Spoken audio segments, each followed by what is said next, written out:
The morning sun spilled through the open blinds as I helped Sarah ease from her wheelchair onto the living room couch.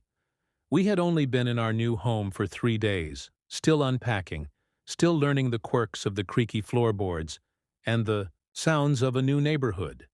Sycamore Ridge was supposed to be our sanctuary, a place to start fresh after years of city noise and apartment elevators that always broke down.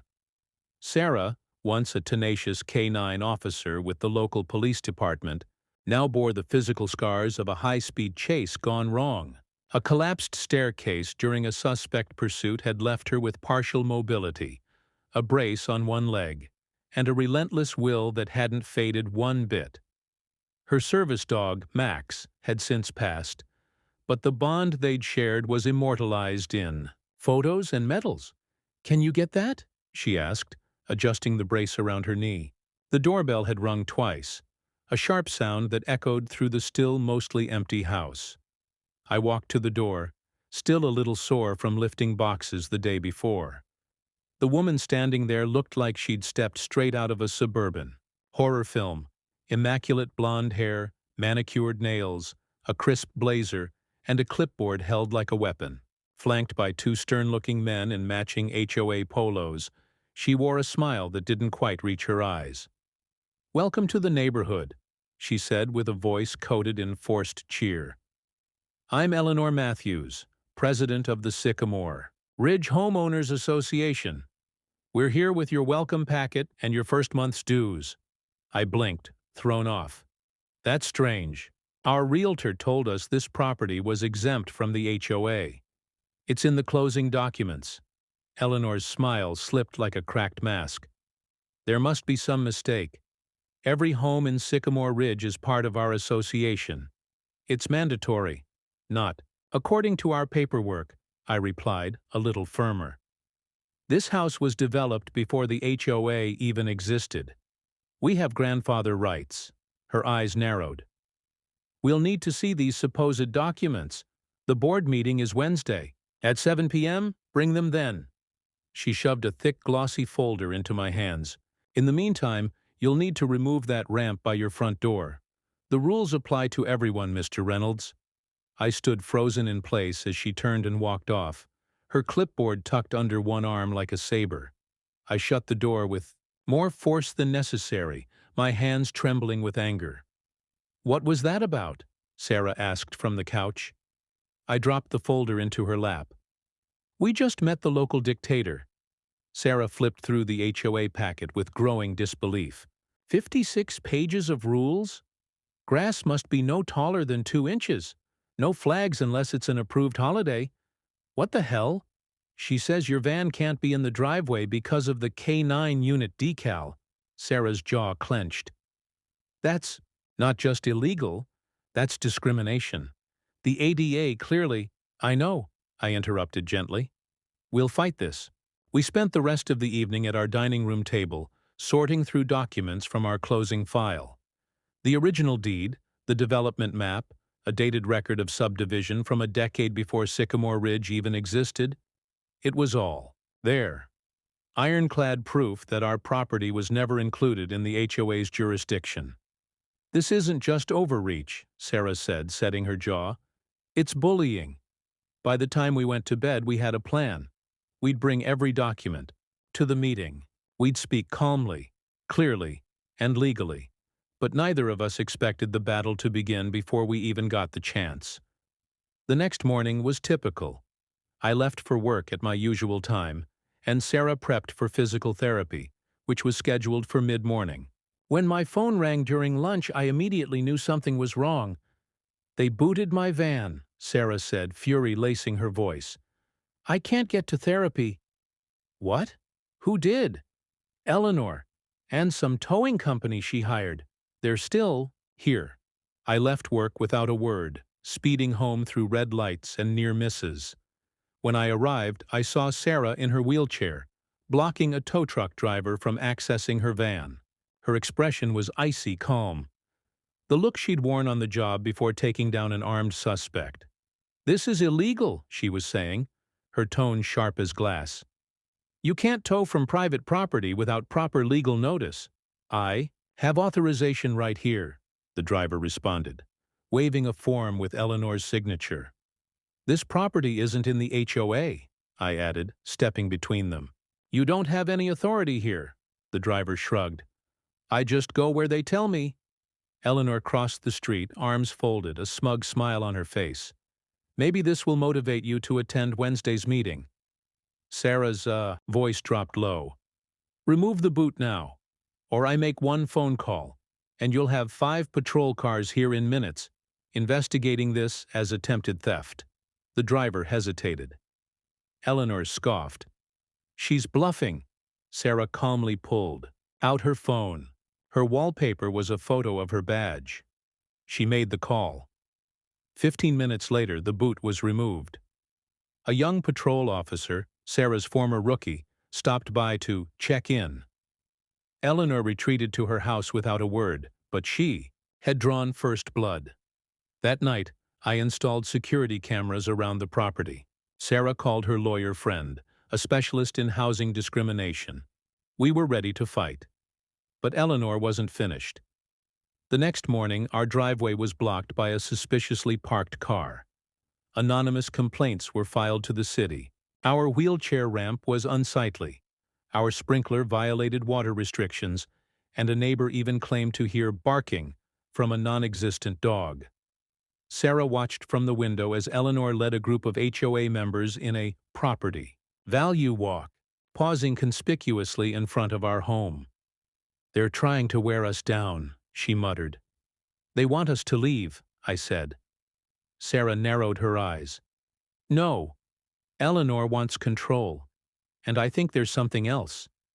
Did you see how fast that tow truck arrived? I bet there's a kickback. What's our next move?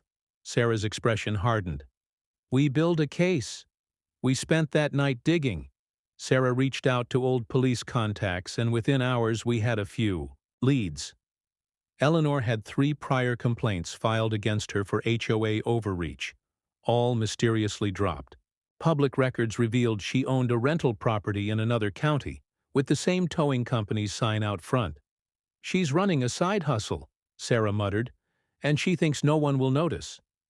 Wednesday was coming. We doubled down. Sarah gathered every relevant law and ADA guideline. I printed aerial photos of our property showing its development date. We were ready for war. But when I came home from work Tuesday evening, I found our driveway empty. Sarah's van was gone. Panic surged in my chest as I called her phone. No answer. Minutes felt like hours, until I received a call from an unknown number. Jake, it's me. Sarah's voice was strained. They towed my van again. While I was at therapy. I'm at Rapid Recovery Impound. They want $450 to release it. My heart pounded. I drove straight there. Sarah stood in the office, arms crossed, fury radiating from her like heat. The clerk barely looked up when I argued. This vehicle is equipped for a disabled person, I said. You can't tow it. Take it up with the HOA, he replied. We paid the fee. When we reached the van, a new scratch marred the ramp. Sarah's eyes were like steel. Take pictures, all of them. She began calling. Her lawyer, a former news reporter, even her old captain. As we pulled into our driveway, our neighbor Frank waved. Heard what happened, he said. Those flags along your property? They mark the original boundary. Your house was never part of their precious HOA. Sarah smiled. The first real one in days. She picked the wrong family, Sarah said quietly. The community hall was buzzing with hushed conversation as we walked in that Wednesday evening. A folding table at the front bore a modest banner. Sycamore Ridge HOA Monthly Meeting. Eleanor Matthews stood behind it, flanked by her usual lieutenants. Her eyes landed on us the moment we entered, her smile as sharp as a scalpel. We took our seats in the second row, binder in hand, documents organized by tab. Sarah adjusted her brace and kept her expression unreadable. Let's begin, Eleanor said. First order of business.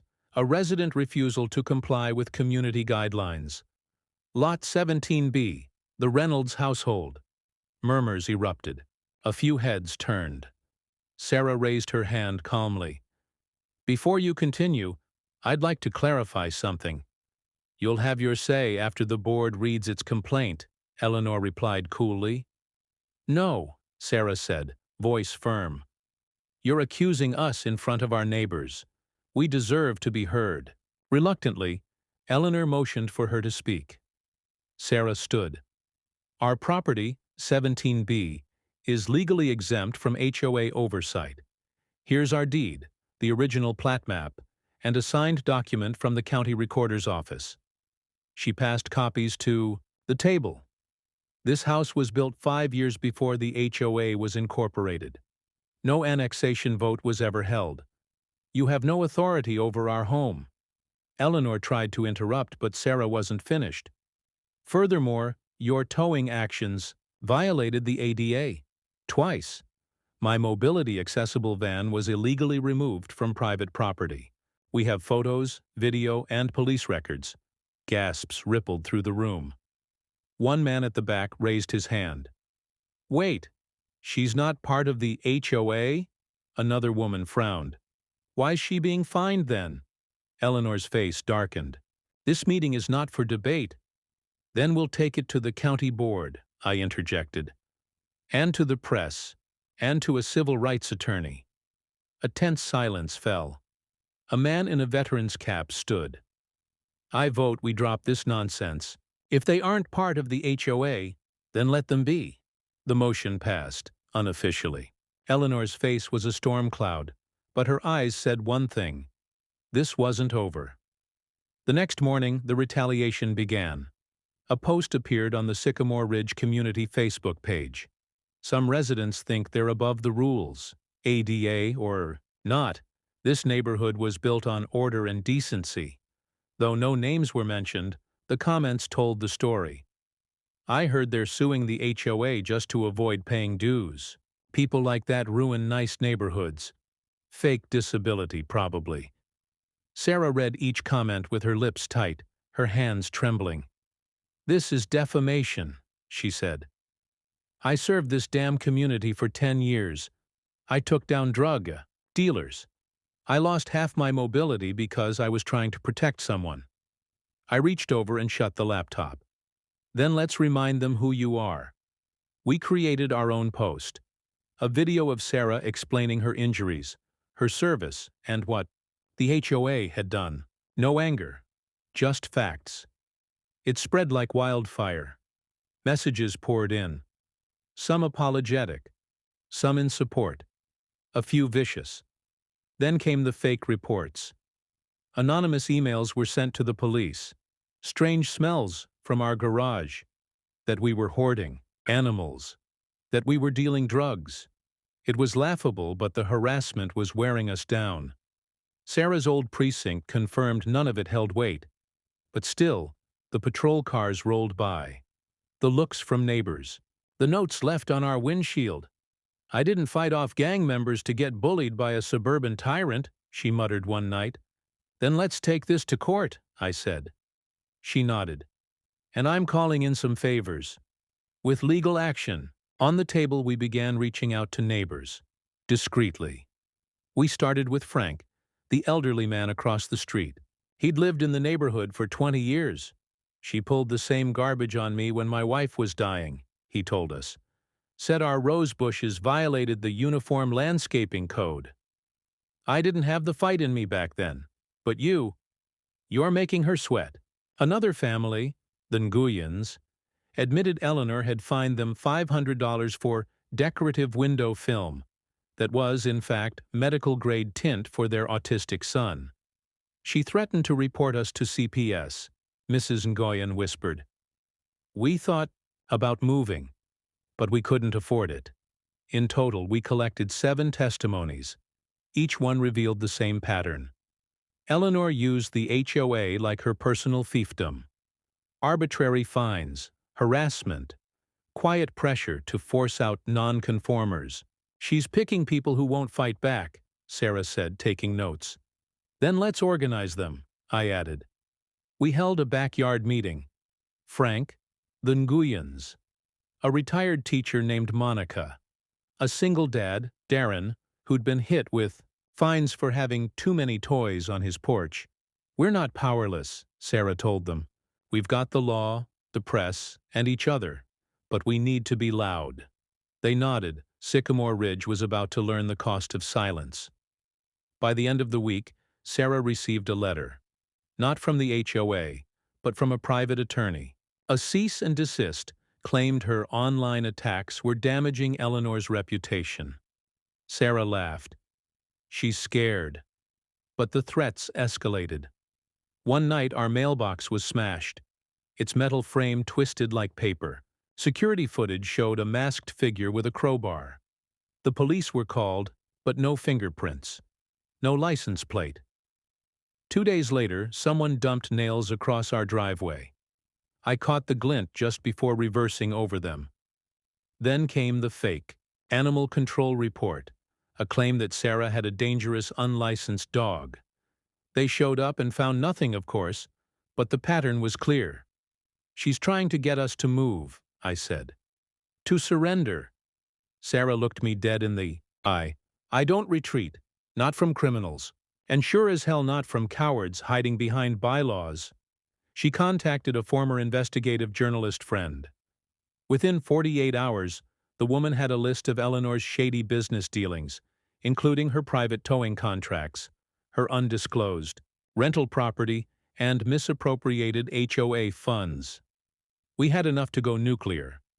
But Sarah wanted to give the neighborhood one last chance. Sarah and I requested a special town hall, open to all residents. Surprisingly, it was granted.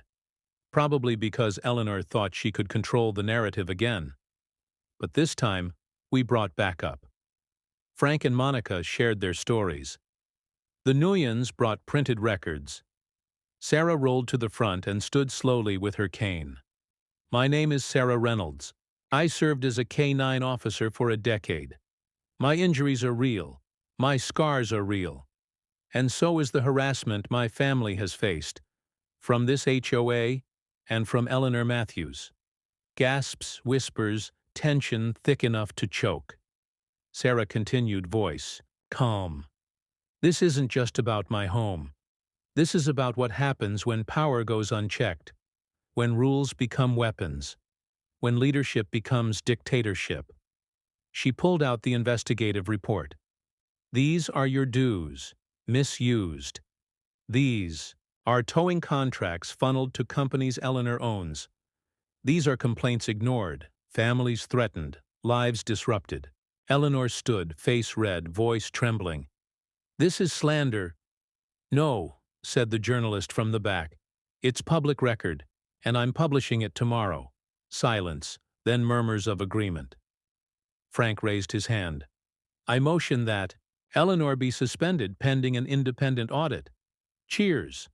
Applause. A second, a third. The vote passed, and for the first time Eleanor Matthews had no words.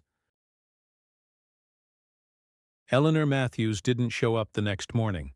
For someone who had dominated every bulletin board, every neighborhood decision, every HOA newsletter for years, her absence felt like a shift in gravity. The power center had collapsed. An emergency. Email from the HOA board went out. Effective immediately, Eleanor Matthews has been placed on administrative leave pending a full investigation into alleged misconduct.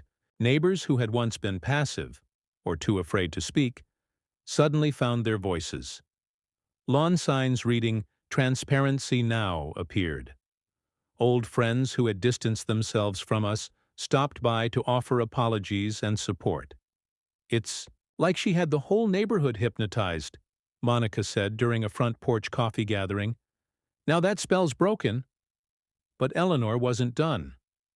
We discovered she had filed a temporary restraining order against Sarah, citing threats and targeted harassment. It was laughable and easily disproven in court, but it was one last desperate attempt to regain control through legal intimidation. Sarah showed up to the hearing with her badge, her medical files, and the journalists' published exposé in hand. The judge took one look at the materials and dismissed the petition, but the emotional toll lingered. "She'll keep coming," Sarah said that evening, exhausted. "She can try," I told her, "but now everyone's watching." A month later, the independent audit concluded. The findings hit like a sledgehammer: $47,000 in unauthorized expenses, funneled to towing companies and consultants with personal ties to Eleanor. HOA funds used for private catering, event spaces, and even a personal security system for Eleanor's home. The kicker? A side fund, marked discretionary maintenance, that had been quietly depleted over 3 years. The receipts showed that the fund had largely been used for travel and professional services that had no connection to community upkeep. Frank called it white-collar crime in cul-de-sac clothing. The board, now restructured with interim members, voted to report the findings to the district attorney's office. Civil litigation began almost immediately. Residents were furious.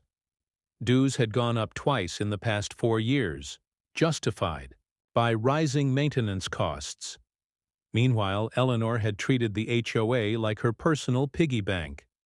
Sarah helped organize a town forum where the audit findings were presented with full transparency. She insisted that no one else be scapegoated, that only Eleanor and those complicit face consequences. "No witch hunts," she said firmly. "Just accountability." The forum ended with a standing ovation. For once, the community was united, not by fear, but by shared determination to rebuild something better. The journalist's article had made ripples, but when a national news outlet picked it up, complete with interviews, footage of the town hall, and a photo of Sarah in uniform, everything changed. "Disabled Veteran Exposes HOA Corruption in Suburban Showdown," read the headline. Overnight, the story trended online. News crews arrived, cameras set up outside our home. Sarah handled it with grace, calm, measured, and honest. "I didn't do this for attention," she told the anchor. "I did it because justice matters, whether you're in uniform or in a wheelchair." The response was overwhelming. Veterans groups reached out, offering support. Disabled rights organizations asked her to speak at their events. She was invited onto a podcast about civic resilience and leadership. Through it all, she remained grounded. "I'm not a hero," she told me one night. "I'm just tired of people abusing power. And I finally had enough strength to say no." The recognition opened new doors. A local university offered her a part-time position as an advisor for a law and community safety course. She accepted, not for the spotlight, but because she wanted to equip others with tools she had to learn the hard way.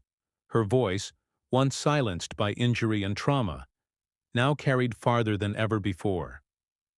The Sycamore Ridge HOA was in pieces, but it was our chance to rebuild it right. Sarah joined the interim advisory committee. Monica chaired the ethics panel. Darren, the single father, helped draft new inclusivity guidelines. Frank offered his experience on a finance subcommittee. We rewrote the bylaws with legal oversight and community input. No more closed-door meetings. No more vague language. No more arbitrary enforcement. Every vote was recorded. Every expense was published online. Every resident, regardless of status or ability, had a voice. Sarah pushed for accessibility measures, better ramps, crosswalk markers, clearer emergency plans. Small changes, but they mattered. The old culture of fear was replaced with cooperation. Eleanor's former allies either resigned quietly or recused themselves from decisions. "You changed the neighborhood," Monica told Sarah. "You didn't just fight back, you built something stronger." Sarah shook her head. "We did." The community garden was reopened. A block party was scheduled, the first one in 5 years. Kids played in the park again without whispers or suspicious glances. Peace didn't come instantly, but it grew, steadily, watered by trust, nourished by shared effort. For the first time in years, it felt like home. Eleanor was eventually charged with embezzlement and fraud. Her trial was quiet but publicized. She pleaded no contest and avoided jail, but paid heavy fines and was barred from participating in any HOA leadership roles statewide. She moved out of Sycamore Ridge soon after. I saw her once at the grocery store, months later. She looked older, humbled. She didn't speak, just nodded as I passed. Sarah never saw her again, and maybe that was for the best. Instead, Sarah poured her energy into new endeavors. She spoke at a veterans advocacy conference. She helped draft policy recommendations for HOA reform at the state level. Her health still had bad days, but her spirit, once dimmed, burned brighter than ever. One crisp fall morning, we stood on our porch, coffee in hand, watching the sunrise over a neighborhood that finally felt alive. "Do you regret not moving away when it all started?" I asked. Sarah smiled. "No, because if we'd left, who would have stopped her?" She looked out over the lawns, the children biking down the sidewalks, the elderly couple tending their rose bushes, no longer under threat of fines. "This is the home I fought for," she said, "and I'd do it again." We stood in silence, for a while, not in fear, not in defiance, but in peace. And for the first time since this battle began, we knew it was finally over.